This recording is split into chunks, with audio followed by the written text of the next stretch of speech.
It's Sunday night, I'm drinking wine. What's up, love you talkers? Are you ready to dish the dirt on all things living abroad in your late 20s? Almost early 30s for us. Oh no.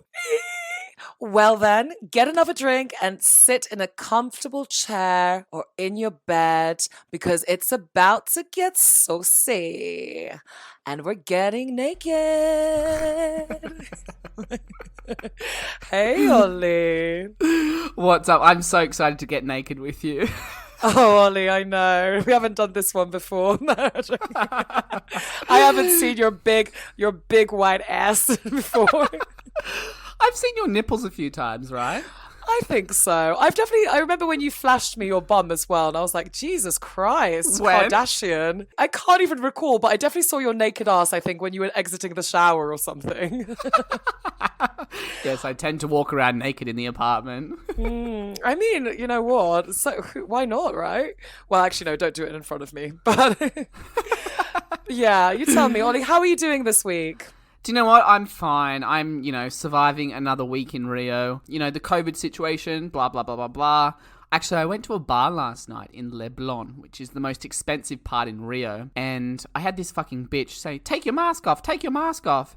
And the reason why she wanted to, she's like, I want to see your facial expressions and your mouth. And I took my mask off and I was like, over-exaggerating. Hello, now you can see my mouth move.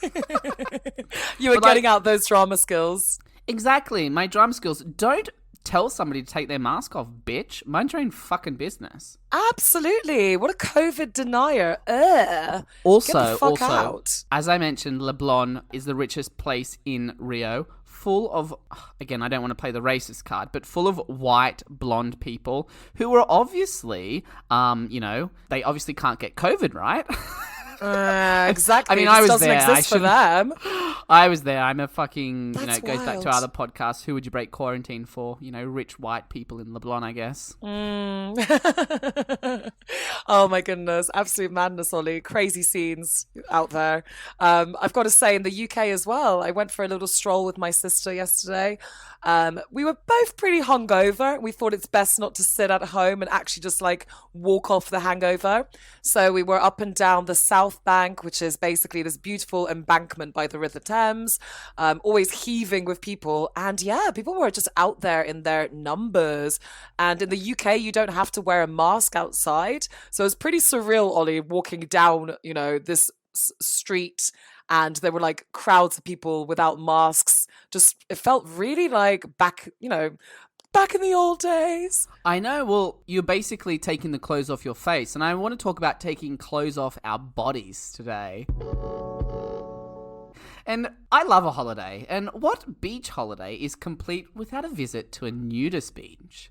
Culturally speaking, getting nude in and bearing it all is arguably not a part of our culture. For example, Australia has only 6 nude beaches, and the UK has 20, surprisingly. Today, I want to talk about getting nude at the beach, and why getting nude in public is a social taboo. Or is it? How interesting, Ollie. You've really got me thinking over here. You've really got the cogs in my brain turning. And I'm quite surprised. I'm super surprised by that statistic in the UK, I've got to say. I know. That's shocking. Well, if I think about it, whenever it's above 12 degrees in the UK, you're always in the parks with your shirts off drinking, getting sunburned. So maybe, reflecting on that fact, maybe it's not so surprising that there's 20 nude beaches. You just want to take it all off. Any excuse to get naked. Any excuse for us, believe me. The sun is out, the guns are out, the bums are out, the boobs are out, all of it. The cocks are out. Yeah, why not, babe? You just pointed out the obvious, but yeah. I'm shocked that. Can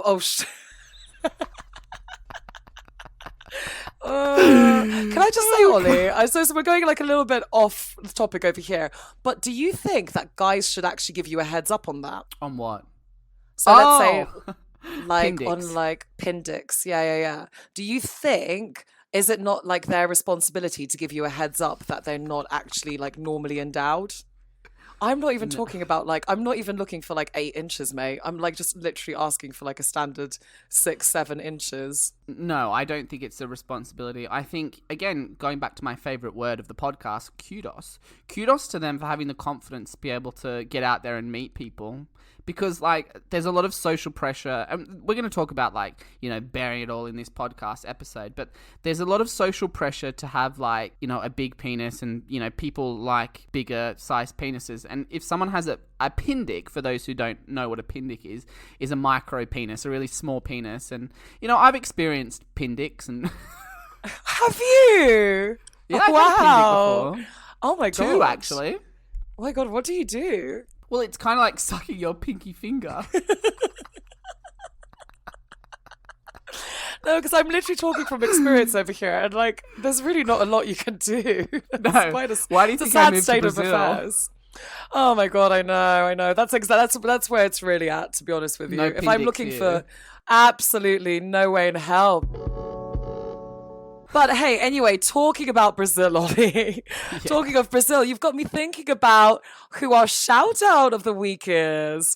And our shout out this week goes to a very good friend of ours from Bolivia, who we had the pleasure of being on holiday with in Brazil back in 2019, 2020. And her name is Valeria. Woo, woo, woo! And we're shouting you out, Valeria. Thank you so much for being a big listener.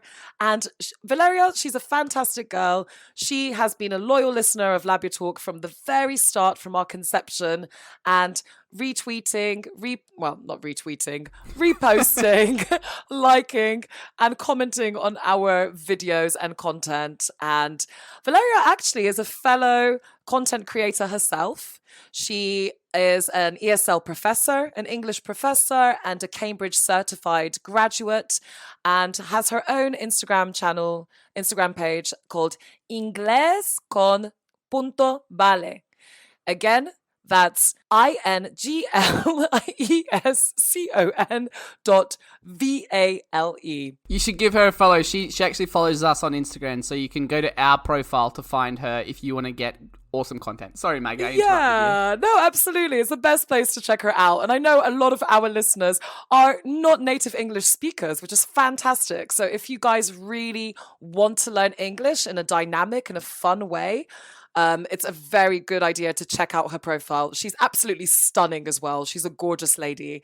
And talking of beauty and being stunning, today's kick-ass quote is...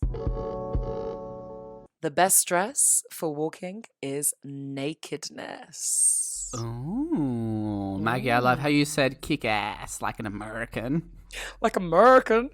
I also Mix. spelt that wrong. In our little document, so kick ass. Oh, I love an extra S. Why not? Oh, it's an interesting quote, isn't it? The best dress for walking is nakedness. What do you think, you- Ollie? Well, I'm just trying to imagine a world where clothes didn't exist and we all walked around being naked. It wouldn't be such taboo as I mentioned earlier. Could you imagine a world where we were all naked? My penis would be hard 23 hours in the day. I know, we wouldn't be like, my nipples would be so hard all the time. Wouldn't be able to hide anything. No composure.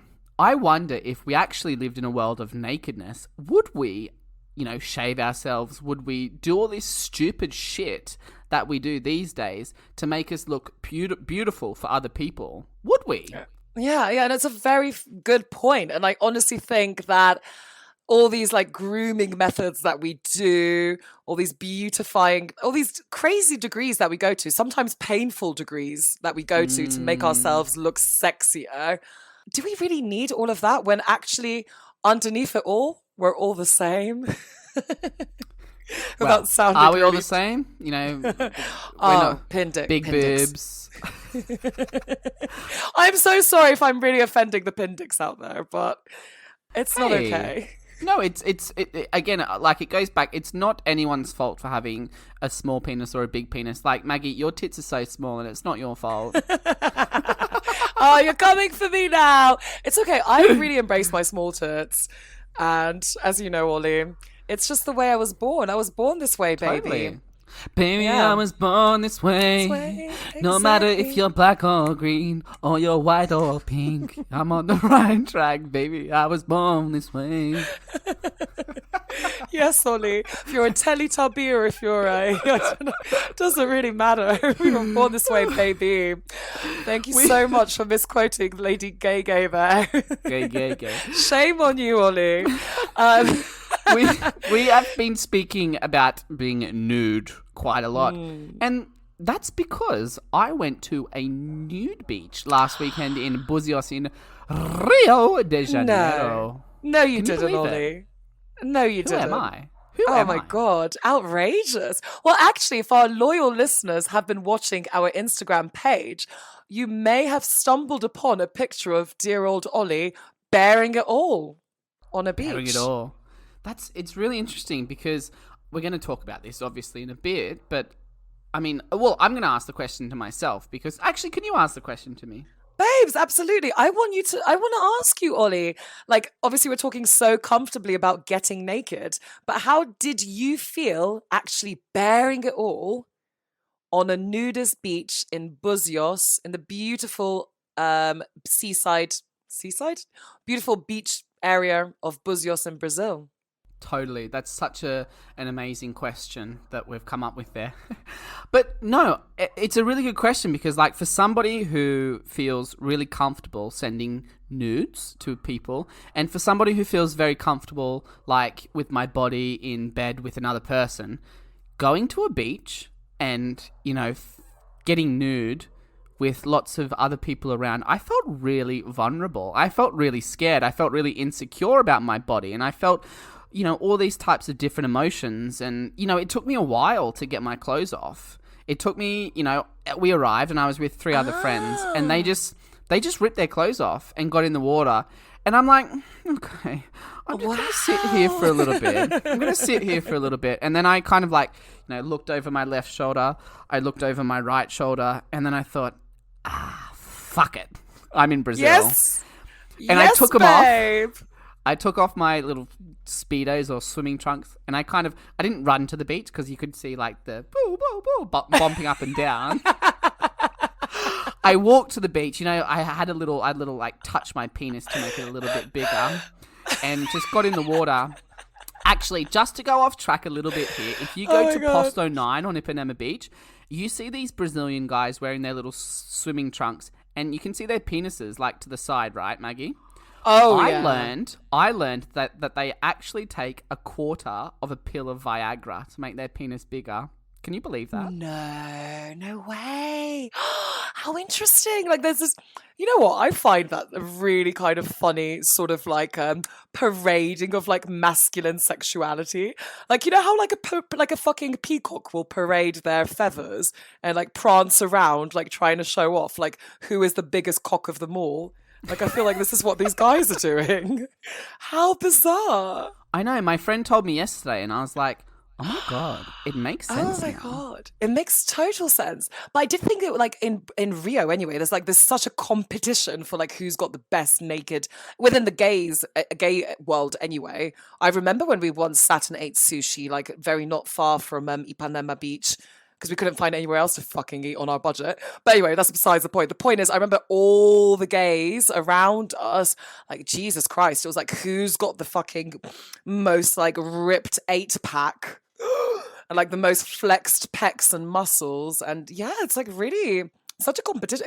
It's a hard world out there being a gay in Rio. Totally. And, you know, going back to my story about me getting in the water after I took my clothes off, you know, me and my friend were in there and actually I think he's just started to listen to the podcast. So if the person who starts with J is listening, hello. And we had a look around and we were looking at different people because I think that's what you do, right? When you're at a nude beach for the first time, you have a look at people. And he said to me, don't worry, Ollie, we're amongst peers. And I think that exact comment, you know, just dropped my level of anxiety from like 100 to like 10. And it made me feel so comfortable. The fact that like, you know, we're all, even though we're different, we have different body shapes. Some people have big boobs. Some people have small boobs. Some people have fucking elephant cocks. There was a guy there with an elephant cock. Some people have pin dicks. Didn't see any Pindix. And I've been unfortunate enough to have seen 2 in my life. But you didn't see any on the beach in Brazil.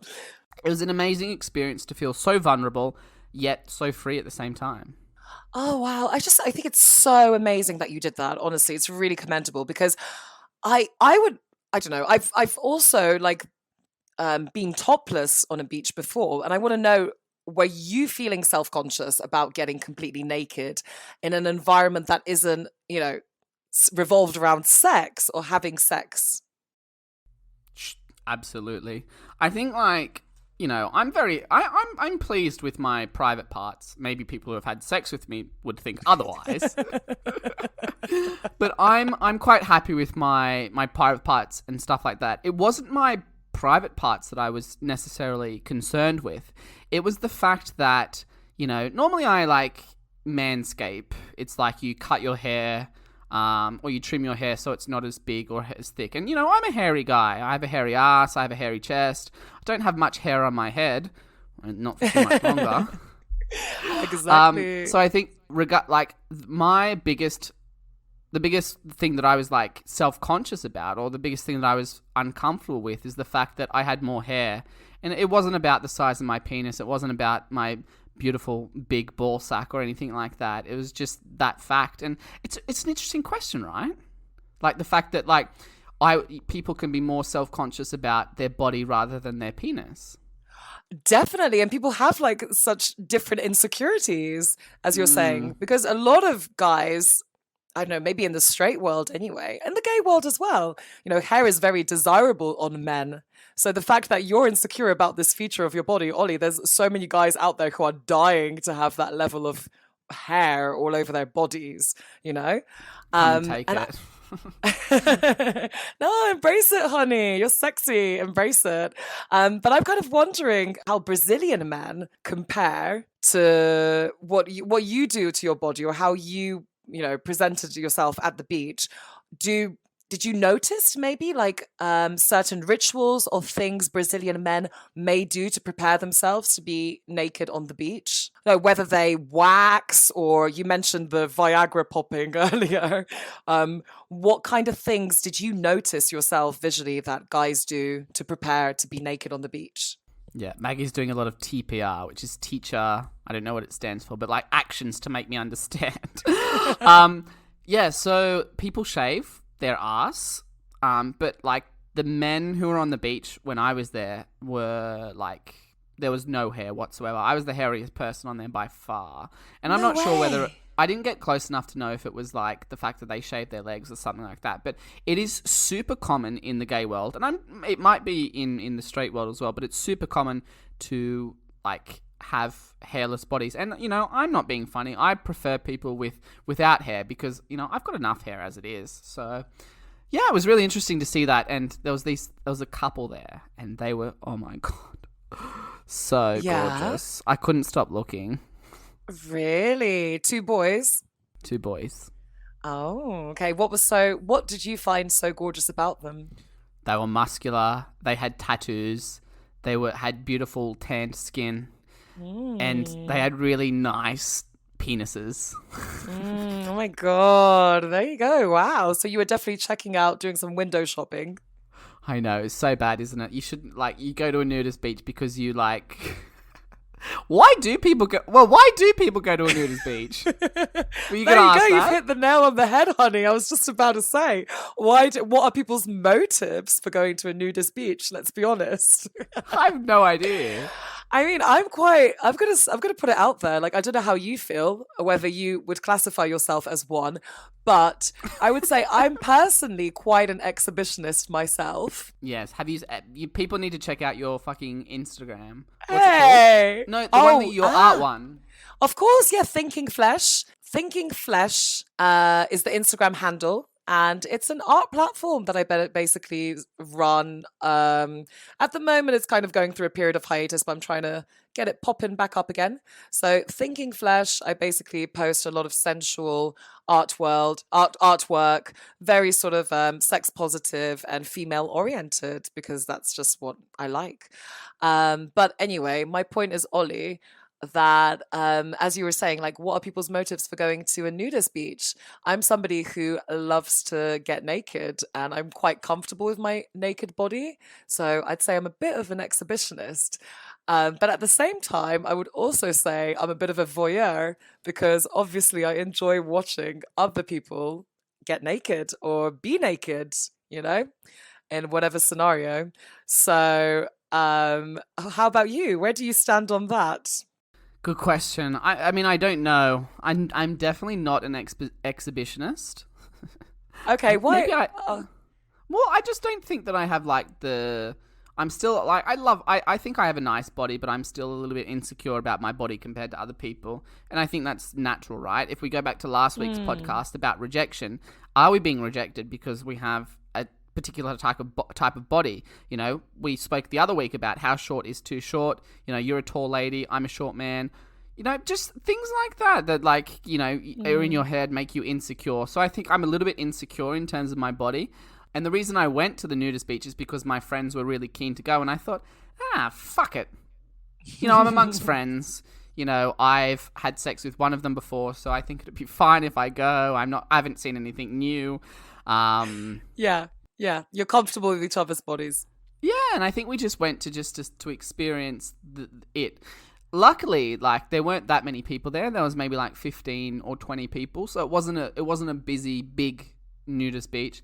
But it definitely like has inspired me to like go again. I'm definitely going again because I thought, you know, I enjoyed the fact that like people felt so comfortable in their own skin and that they could like, you know, because getting naked in public is just, it's not what we do, right? It's really not what we do. And actually, before you one of my friends who lives in Perth, he goes to nudist beaches because he doesn't like the tan. And he's from Chile. Well, he originates from Chile, his family, and he has like the same colored skin all the way down. You know how some of us have tan lines and some of us have that. So his motive for going is because he doesn't want to have a tan line, which is quite cool, I think. Ah, how interesting. That's very cool. I mean, that's actually been the predominant reason when I've gone topless. The main reason I've ever gone topless is in order to get to not have a tan line. Funny that, isn't it? Yeah, it's a bit strange, isn't it? But I guess yeah, there are plenty of clothes that I want to wear where actually having a bit of like a spaghetti strap line is not really the most desirable look. So maybe perhaps there are different motives for women going Ollie. So I didn't do that last episode. How disappointing. I know. How could you not, babes? I love how you just aimed it completely to target right into your fucking mic. I did. But yeah, which makes me think, actually, Ollie, perhaps there are different motives for people going to nudist beaches. Maybe not all of us are voyeurs or exhibitionists. Maybe just some of us want to not have any fucking tan lines. Well, And that's what it's about. Yeah. Yeah, Yeah, exactly. yeah. And that's kind of like, you know, got me thinking your experience of being at the nudist beach in Brazil, how it compared to my experiences of being at topless beaches in Mexico, where, you know, I was looking at the kind of people who, you know, I got involved as well when I was in Cancun. I just thought, fuck it, you know, I'm wearing this swimsuit, like a really deep kind of very deep V cut swimsuit. You commented on it, this coral one that I have. And I thought to myself, well, I obviously don't want to get any kind of weird swimsuit tan line. I might as well just take the whole top half off and just like sit there with like the bottoms. And that got me thinking, oh, you know, I feel very comfortable getting topless because I've got small boobs. And I think small boobs are perhaps not, obviously they're not as sexualized or like traditionally as sexual as, you know, like a huge rack of tits. So, and it made me think, like, you know, the friend I was with, like, she's got quite she's got quite big breasts. And I don't think perhaps maybe that's a reason why she didn't go topless and why I did go topless. And then I looked around at all the other, I kind of thought to myself, all the other women that I had seen go topless on the beaches in Mexico, all of them were like, quite slim, very flat chested, or, similar chest to me, quite slim and flat chested. And there was actually this really beautiful French lesbian couple who I was just like completely checking out the whole time at the beach, wanting to join, who were literally just like, they were so sexy. And they both were there sitting topless, like, still had their like, they had their vaginas covered up and stuff, but sitting there topless, chain smoking, like completely tanned, just very French, very nonchalant, very chic, very cool. And I just thought to myself, I wonder if there is like a certain type of female body that's accepted on the beach naked or not. It's a really, yeah, I mean, you're raising a lot of points because you were talking about like, big boobs versus small boobs, and the women with the small boobs, like it was more like common for them to get their boobs out. It's so weird because like, if you think about men, right, there's such a big dick fucking vibe and like who has the biggest dick in the locker room and shit like that. Whereas I think like people, like obviously from your experience in Mexico, maybe it's different in other places, the people because most of the people at the nudist beach in Brazil were men actually. So it's really interesting that you mentioned that most of the women who felt comfortable had small tits or small jugs, because like I think that there's such a big dick competition within men, and the fact that like the bigger your dick is, the more, not the more respected you are, but like the more comfortable you would feel to get it out, right? Yeah, definitely. It's so strange, isn't it? Like what the beauty standards are or what they signify and mean. Because I think obviously like a man, obviously, yeah, like you're saying, the bigger the dick, the more kind of power they have apparently, or like the more kind of, big, well, all that bullshit, big dick energy and stuff like that. Whereas for women, actually, maybe you were like too... Ollie. Sorry, I'm sorry. Hey, it's okay. You're doing it deliberately. You're making the eye contact. Fucking hell, mate. Whereas, like for women, I love how you said jugs as well. I love you saying jugs. That's so funny. Whereas, like big jugs are kind of just like so sexual. They're kind of like, oh my god, no, that's too far. Do you know what I mean? Like, oh yeah, you could get your boobs out. But oh my god, no, if they're like double Ds, or if they're like, whatever, double D cup, E cup, J cup, whatever, then oh no, that's too much. You're just like an absolute whore. Why? I know. You're an absolute whore because you have big tits. That's so shit. I think that kind of is probably a stereotype, I'll be honest with you. I really do think that. But anyway, going back to what you were saying, so there weren't that many women, you said, naked on the beach. Right. How interesting. But Brazilians in general, I think they're very comfortable showing off their bodies. Totally. Yeah. Like, how do Brazilian men and women sort of present themselves or look on the beach in general? Yeah. I mean, if we compare it to back home, if you're from the UK, if you're from Australia, I'm not sure what people do in the US. It's probably something fucking weird. But if you're from... Yeah, Ollie. Normally, men on the beach will wear board shorts down to their knees, or kind of like just above their knees. And yeah, in the UK too. Yeah, whereas in Brazil, you kind of like, you don't wear the Speedos, but you kind of wear like these, I don't know what they're called. They're like little short, they're kind of like really short Speedos type things. And like when I first came to Brazil and like I saw like my straightest of straight friends like go to the beach wearing these, I'm like, what the fuck? Are you gay? Yeah, exactly, because that's what you'd think back home, right? If you saw a guy wearing those, it's like, whoa. If someone wears Speedos, or if someone wears like, we'll have to put a picture on our Instagram. If someone wears these type of shorts, you're like, hang on, what? Are you gay? And like the women, I'm sure you can speak about this more, but the women will wear like, the bikinis are designed to show as much of your ass cheek as possible. Yeah, and you even bought a pair. I did, yeah. But me and Melinda, our friend Melinda, when we were together in Rio, we decided to buy a pair drunkenly on our first day because, hey, if you can't beat them, join them, right? Like, this is just the standard. You get your ass cheeks out. And I guess that goes back to, like, the idea and the notion of this Brazilian butt and how women really, the Brazilian butt is, like, the most desired butt in the world. And people have Brazilian butt lifts, right? Or Brazilian waxes and things like that. So it's clearly like Brazilian women are like, this is just like a big deal to them. And this is something they're really proud to show off on the beach. I love that, like, we have Brazilian wax, Brazilian butt lift. It all comes back to Brazil. And do you know what? The thing that I love about Brazilian beach culture, and we've spoken about this, I think it was episode 11 when we went to Rio. The thing that I love about Brazilian beach culture from both men and women, it doesn't matter what your body looks like. It doesn't matter if you're fucking skinny. It doesn't matter if you're obese. It doesn't matter if you have the perfect body. Anyone, regardless of what you look like, can wear whatever you want on the beach. And I really respect that. And I think after a while of being on this nude beach and, you know, thinking about like the fact that, oh, you're amongst peers, I'm in Brazil, body image is, people in Brazil, they care about their body and they do lots of different activities to get their body nice and beautiful. But at the end of the day, it's not the most important thing for Brazilians to have fun and enjoy themselves. And I think that that's something that I really love about Brazil. And the reason why I love living here is, you know, you're so... spoke about this in the last podcast. You're so beautiful just because of who you are. And I think that's amazing.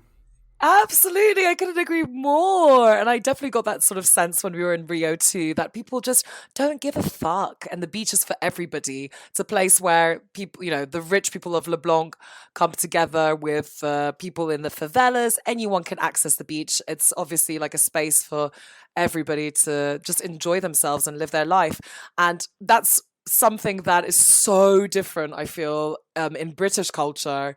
And get the idea of like British people getting, you know, you can even go to a topless beach or even a nudist beach. I think a lot of us are just prudes, and it's maybe that's a stereotype, but I really do feel getting naked. It's just not part of or like getting naked in public to that degree, or flaunting your naked body like that is maybe not a part of like traditional British culture. So maybe that's a reason for why there's less nudist beaches in the UK and Australia. Who knows? I wonder why or where it stems from, the feeling of, you know, getting it all out and getting things. I just think that the fact that we are nanny states, and here you can kind of be whoever you want. You can do whatever you want, and I love that about Latina culture. And I think that's why we love it here so much. Is there's no rules really. Absolutely. I mean, there's rules, but I don't know. I wonder if any of our listeners have a naked story from South America or from the UK or wherever you're listening from. Oh, I'd love to know that. Definitely. Like, what other places, apart from nude beaches, can you get naked in public at? That's what I want to know. Unless you're dogging in the park. Maybe you want to get totally naked for that. I got asked yesterday about sex in public and how if I'd ever had sex in public and stuff like that. And I said yes, of course I have. So maybe that's an interesting topic that we can explore in the next couple of episodes. Very interesting, Ollie, that you say that, because I was literally just having that conversation with somebody else today. So I think we've got some stories we can definitely share regarding Absolutely. And if you do have a nude story to share with us, you can message us at Labio Talk Podcast on Instagram or Facebook. And if you're a bit old school, like Maggie, who still sends emails, you can message us at labiotalkpodcast@gmail.com. And we also want to thank Emmy and Alejandro Gonzalez for our music and for our Labio Talk logo. Maggie, it was an absolute honor to speak with you again today. I loved it. Oh, Ollie, this has been a fantastic conversation. I've loved every minute. You know, it's always a joy seeing your beautiful face. I think Labio Talk is groundbreaking in the fact that we can talk so openly about these taboo subjects. Definitely, Ollie. And I think we've got a special bond that I think our listeners are really warming to as well. So I'm just looking forward to seeing where everything goes. Yeah. Catch you later. See you next episode. See you next episode, Ollie. Don't do anything I wouldn't do. Bye-bye. Bye-bye. It's Sunday night, I'm drinking wine.